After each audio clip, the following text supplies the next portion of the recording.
آج کے دن کی اہمیت کیا ہے، کیا آگاہی ہم دے سکتے ہیں، ہمارا شعبہ صحت کھڑا بنیادی طور پر کہاں ہے، کیا مسائل ہیں جو درپیش ہیں، ان تمام ایشوز پر بات کرنے کے لیے اس وقت ہمیں نامور ماہر امراض قلب ہیں پروفیسر ڈاکٹر مظہر الرحمان نے ہمیں جوائن کیا ہے۔ آپ کارڈیو تھوراسک سرجن بھی ہیں، تو ان سے بات کریں گے اوورال جنرلی صحت کے حوالے سے بھی، اس آج کے دن کے حوالے سے بھی، اور پھر جیسے صدف نے بھی ذکر کیا تھا امراض قلب چونکہ ان کی اسپیشلٹی ہے تو اس حوالے سے بھی کچھ بات کرنے کی کوشش کریں گے۔ السلام علیکم پروفیسر ڈاکٹر مظہر الرحمان صاحب۔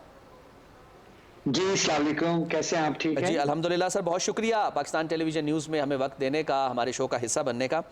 اچھا سر، نیچرلی جو پہلا سوال بن رہا ہے، آج عالمی یوم صحت منایا جا رہا ہے، آگاہی دی جا رہی ہے، مسائل کیا درپیش ہیں پوری دنیا میں صحت کے شعبے کو، اور کورونا نے تو یہ بالکل ہم کہتے رہے ہیں کہ پوری دنیا کے صحت کے نظام کو ایکسپوز کر کے رکھ دیا ہے۔ Sir coming to Pakistan, very specific to Pakistan, شعبہ صحت کے کون کون سے ایسے مسائل ہیں جن کو فوری طور پر ٹیک اپ کرنا بہت زیادہ ضروری ہے پاکستان میں؟ جی تھینک یو ویری مچ، بہت شکریہ آپ کا، آپ نے مجھے چانس دیا۔ دیکھیے بات یہ ہے کہ صحت جو ہے وہ زندگی ہے، صحت کے انسان بغیر کوئی بھی سوسائٹی جو ہے نا وہ ایک صحت مند معاشرہ تشکیل نہیں دے سکتا اور ایک صحت مند قوم نہیں بن سکتی۔ میں زیادہ تر بنیادی وقت میرا جو موسٹ آف مائی ٹائم جو ہے وہ انگلینڈ میں اسپینڈ کیا ہے، پاکستان میں ہارٹ سرجری کے شعبے میں واپس آیا ہوا ہوں، اور میرا جو ایکسپیرینس یہاں واپس آ کے ہے نا، بنیادی طور پہ ہم نے صحت کو اپنی ترجیحات میں کبھی رکھا نہیں ہے۔ معذرت کے ساتھ ہم صحت کی بات بہت کرتے ہیں، مختلف چیزوں پہ زور دیتے ہیں، لیکن ہم نے صحت کو کبھی اپنی ترجیحات میں نہیں رکھا، ایز اے قوم، ایز اے پرسن اور ایز اے پروفیشنل۔ سب سے بڑی بات یہ ہے، میں کہنے کا مطلب یہ ہے کہ جب تک ہم یہ نہیں سوچیں گے کہ صحت پہ توجہ دینا سب کی ذمہ داری ہے، اس میں افراد بھی ہیں، گھرانے بھی ہیں، قوم بھی ہے، ہماری سوسائٹی کے لوگ بھی ہیں، اور ہیلتھ پروفیشنلز ہیں، ہیلتھ ڈیلیوری کرنے والے ادارے ہیں، گورنمنٹ لیول پہ چیزیں ہیں، اور ہماری گورنمنٹ کی ترجیحات ہیں، اس وقت تک ہم صحت کے معاملے میں آگے نہیں بڑھ سکتے۔ ہمارے یہاں کسی چیز کی کمی نہیں ہے، پروفیشنل موجود ہے، ہمارے پاس ریسورسز موجود ہیں، سب کچھ موجود ہے، لیکن صرف ہمارے ایٹیچیوڈ کو ٹھیک ہونے کی ضرورت ہے۔ جی بالکل اسی طرح ہے۔ ڈاکٹر صاحب یہ بتائیے گا کہ جو میڈیکل کی تعلیم ہے اگر اس کو دیکھا جائے تو میرٹ میں جو ہے وہ بے پناہ اضافہ ہوا ہے۔ سرکاری شعبے کو اگر دیکھا جائے تو وہاں پر سیٹیں کم ہیں، اگر نجی شعبے کو دیکھا جائے تو یہاں پر اخراجات جو ہے وہ بہت زیادہ ہیں۔ لاکھوں روپیہ خرچ کر کے اگر کوئی بھی جو ہے وہ تعلیم حاصل کرتا ہے، پھر اسپیشلائزیشن کرتا ہے، تو اس کے بعد کیا ایسے انسان سے یہ توقع کی جا سکتی ہے کہ وہ کم تنخواہ کے اندر یا پھر جو ہے وہ کم فیسوں کے ساتھ جو ہے وہ ڈاکٹر کام کرے گا؟ دیکھیے یہ جو آپ نے بات کی ہے نا، یہ کافی سینسٹیو بات ہے، اس میں ڈیپینڈ کرتا ہے کہ جو اس شعبے کے اندر، طب کے شعبے میں جو انسان ڈاکٹر بننا چاہتے ہیں، جو بھی لوگ آتے ہیں، ان کا نظریہ کیا ہے۔ اس میں کوئی شک نہیں کہ میجورٹی آف لوگ اس شعبے میں آ کر کے خدمت کرنا چاہتے ہیں، اور ان کے اندر جذبہ اور مریضوں کی خدمت کرنا شامل ہوتا ہے، اس میں کوئی شک نہیں۔ اور اللہ تعالیٰ کی طرف سے اس شعبے میں لوگوں کو چنا جاتا ہے۔ یہ ہر ایک کے بس کا کام نہیں ہے، میڈیسن کرنا، نرسنگ کرنا یا انسانیت کی خدمت کرنا سب کو سعادت نہیں ملتی۔ میں سمجھتا ہوں کہ یہ بہت بڑی سعادت ہے اللہ تعالیٰ کی طرف سے، جو ڈاکٹرز، نرسنگ اور جو پیرامیڈیکل سٹاف ہے ان کے اوپر دی جاتی ہے۔ یہ آپ کی بات بالکل ٹھیک ہے کہ بہت عرصے سے جو پرائیویٹ میڈیکل ایجوکیشن آ گئی ہے، اس نے ہماری اوور آل جو کوالٹی آف ہیلتھ کیئر ہے اس کو افیکٹ تو کیا ہے، اس میں تو کوئی شک نہیں۔ اس میں چیک اینڈ بیلنسز کم ہو گئے ہیں، کوالٹی کنٹرول کم ہو گیا ہے، لیکن یہ ساری چیزیں ایک طرف رکھیں تو اس سوسائٹی میں اور ہمارے معاشرے میں، اتنی بڑی سوسائٹی کے لیے ڈاکٹرز کی، نرسز کی ضرورت تو بہت ہے۔ ابھی بھی اگر اسٹیٹسٹک اٹھا لیجئے تو ہمارے یہاں ڈاکٹرز پر 100,000 پاپولیشن کے حساب سے بہت کم ہے، اور ہمارے ڈاکٹرز کی زیادہ اکثریت بڑے شہروں کے ہیں اندر، دوسرے جو دور افتادہ علاقے ہیں، چھوٹے جو دیہات ہیں، گاؤں ہیں، وہاں پہ ڈاکٹرز کی ریشو بہت کم ہے۔ تو یہ تو ضروری ہے کہ ڈاکٹرز کی اور پیرامیڈیکل سٹاف کی ضرورت تو ایز اے نیشن ہے۔ اب جہاں تک اس میں خدمت والی بات ہے، وہ بھی میجورٹی آف لوگوں کے اندر موجود ہے۔ ہر شعبے کے اندر اچھے برے لوگ ہوتے ہیں، اس میں کوئی شک نہیں۔ آپ نے جو تیسری بات کی کہ کم تنخواہ میں وہ کیسے کوالٹی آف ہیلتھ کیئر دیں گے، یہ بہت ضروری بات ہے۔ جو بھی کسی پروفیشن میں ہوگا اس نے اپنی ایک زندگی بھی گزارنی ہے، اس نے اپنی روزمرہ کے معاملات، خاندان، بچے، فیملی، ان سب کو ساتھ لے کے چلنا ہے اس معاشرے کے اندر۔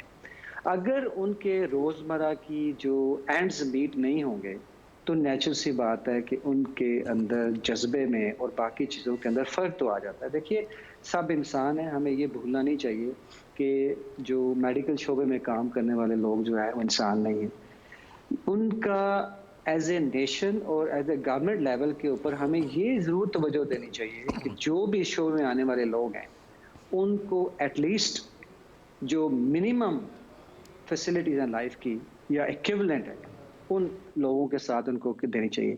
گریڈ 21 کے اگر ایک ڈاکٹر ہے اور گریڈ 21 کے اگر کوئی بیوروکریٹ ہے تو there is a hell of a difference between the facilities.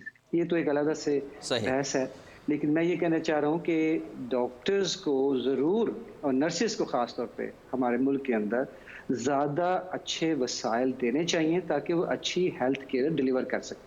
صحیح. اچھا پروفیسر ڈاکٹر مظہر الرحمان صاحب, بہت عمدہ آپ نے جواب دیا, اور یہ بالکل ایسا ہی ہے کہ یہ خدا چنتا ہے, کیونکہ یہ کہا جاتا ہے کہ ٹیچنگ اگر گاڈس پروفیشن ہے تو یہ میڈیکل جو یہ ڈاکٹرز کام کرتے ہیں یہ خدائی کام ہے. صحت دینا شفا من جانب اللہ ہوتی ہے, لیکن اس کا جو سورس ہے ڈیفینیٹلی وہ ڈاکٹر ہے, وہ میڈیسن ہے, وہ آپ لوگ ہی تجویز کرتے ہیں. اچھا سر, میں آپ کا یہ پروفائل جو یہاں پر لکھا وہ پڑھا تھا, کارڈیو تھوراسک سرجن ہیں آپ, if I'm rightly pronouncing this word. اچھا سر, ایک تو یہ ذرا اپنے حوالے سے بتا دیجئے گا, ہم چونکہ پہلے بات بھی کر رہے تھے, صدف نے بھی ذکر کیا ہارٹ اٹیکس ہیں, دل کی اور دیگر بیماریاں ہیں, تو اس حوالے سے ذرا بتا دیجئے گا کہ آپ کی جو ایکسپرٹیز ہیں وہ پاکستان میں کیا سٹیٹسٹکس شو کر رہی ہیں, پاکستان میں کس قسم کے امراض قلب جو ہیں وہ زیادہ ہیں, اور ان کی ٹریٹمنٹ کس حد تک جو ہے یہاں پر ویلڈ ہوتی ہے. اور یہ تھوراسک کا لفظ جو ساتھ لگا ہوا ہے, کارڈیو تھوراسک سرجن, یہ تھوراسک کا لفظ کیا, یعنی یہ فریز کیا ہے؟ جی میں آپ کو سناتا ہوں, تھینک یو ویری مچ. دیکھیے عام زبان میں کارڈیک سرجنز کو ہارٹ سرجن کہا جاتا ہے. جو لوگ ہارٹ کی سرجری کرتے ہیں وہ بچوں کے سرجن بھی ہیں, بڑوں کے سرجن بھی ہیں, ان کو کارڈیک سرجن کہا جاتا ہے. کیونکہ میری ساری تعلیم اور ٹریننگ اور جو میرا ایکسپیرینس ہے وہ یونائٹڈ کنگڈم کا ہے, تو وہاں پہ جو ہارٹ سرجن ہیں وہ کارڈیو تھریسک ہوتے ہیں, یعنی جو سینہ ہے, چیسٹ ہے, اس کے اندر ہارٹ بھی ہے اور لنگز بھی ہیں. تو ہماری ٹریننگ جو ہے ہارٹ کے علاوہ لنگز کی سرجری پہ بھی ہے. تو میں ایز اے لنگ سرجن, جس کو تھریسک سرجری بھی کہتے ہیں, تھورکس کہتے ہیں چیسٹ کو, تو چیسٹ سرجن کی بھی ٹریننگ ہے. گو کہ میں زیادہ تر پریکٹس جو ہے ہارٹ کی ہے, لیکن میں چیسٹ سرجری بھی کرتا ہوں. میں کچھ سرجن جو ہے صرف ہارٹ کرتے ہیں, کچھ سرجن جو ہے ہارٹ اور لنگ دونوں کرتے ہیں, کیونکہ یہ ایک ہی ریجن ہے. آپ نے جہاں تک ہارٹ کے حوالے سے ہماری جو بیماریاں پوچھی ہیں, دیکھیں ان کو ہم جو 3 طرح کے حصوں میں ڈیوائڈ کر سکتے ہیں. ایک تو وہ بیماریاں جو پیدائشی طور پہ بچوں کو دل کی پیدائشی بیماریاں, نقص ہوتے ہیں, کسی کے دل میں سوراخ ہو گیا, کسی کی دل کی شریانیں الٹ ہو گئیں, اس طرح کی بہت ساری ایسی پیدائشی نقائص ہیں. وہ تو ایک علیحدہ شعبہ ہے جس کو پیڈیاٹرک ہارٹ سرجری کہتے ہیں. اس کے بعد ایڈلٹس کے اندر جو بیماریاں ہیں ان میں جو سب سے کامن بیماری ہے وہ دل کی شریانوں کا بند ہونا ہے, دل کی شریانوں کا تنگ ہونا, جس کو ہم کورنری آرٹری ڈیزیز کہتے ہیں, جس کی علامات میں ہارٹ اٹیکس ہیں, انجائنا ہے, سانس کا خراب ہونا ہے, یا جس کو صدف پہلے ذکر کر رہے تھے کہ بہت سارے لوگ دل کی بیماری کو معدے کی تکلیف بنا کے رکھتے ہیں. جی جی جی. تو یہ 2 چیزیں جو ہیں بہت عام ہیں. اس کے علاوہ ایک وہ چیزیں ہیں جو کہ ینگ لوگوں کے اندر ہوتی ہیں, جو سڈن ڈیتھ کا باعث بنتی ہیں. صحیح. مثلا ایک ڈیزیز ہے جس کو ہائپرٹروفک ابسٹرکٹیو کارڈیومایوپیتھی یا ہوکم کہتے ہیں. الحمدللہ پاکستان میں اس چیز کی سرجری صرف کرتا ہوں, جس میں دل کے اندر کا ایک جو پٹھا ہے وہ بڑھ جانے کی وجہ سے پمپنگ کے دوران بلاکیج کرتا ہے, جس کی وجہ سے سڈن ڈیتھ ہو جاتی ہے. تو وہ ایسی بیماری ہیں جس کی وجہ سے لوگوں کو سڈن ڈیتھ ہوتی ہے, اس کا دل کی شریانوں کے ساتھ کوئی تعلق نہیں. تو وہ ایک علیحدہ سے گروپ ہے.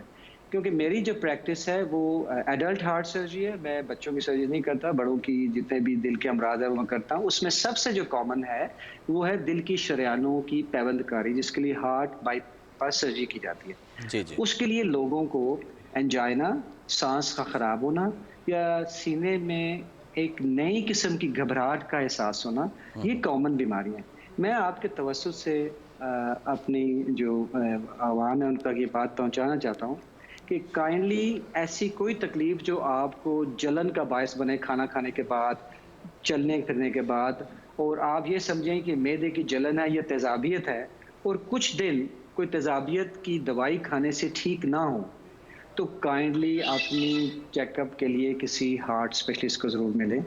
ای سی جی کافی نہیں ہے. ECG سے دل کے معاملات میجورٹی آف ٹائم پتہ نہیں چلتے. تو پلیز آپ کو کسی معالج کو مل کے یہ جو معدے کی تکلیف کو بٹھا کے لوگ بہت عرصہ بیٹھے رہتے ہیں وہ دل کی تکلیف ہوتی ہے. صحیح جی، بہت زبردست بات کی آپ نے پروفیسر صاحب، بہت زبردست بات کی کہ معدے کی تکلیف جو ہے وہ دل کی طرف لیڈ کر سکتی ہے، اس کو معدے کی تکلیف نہ سمجھا جائے. اور ایک یہ کہ ECG بھی تمام دل کے معاملات کو اس طرح سے ظاہر نہیں کر پاتی ہے.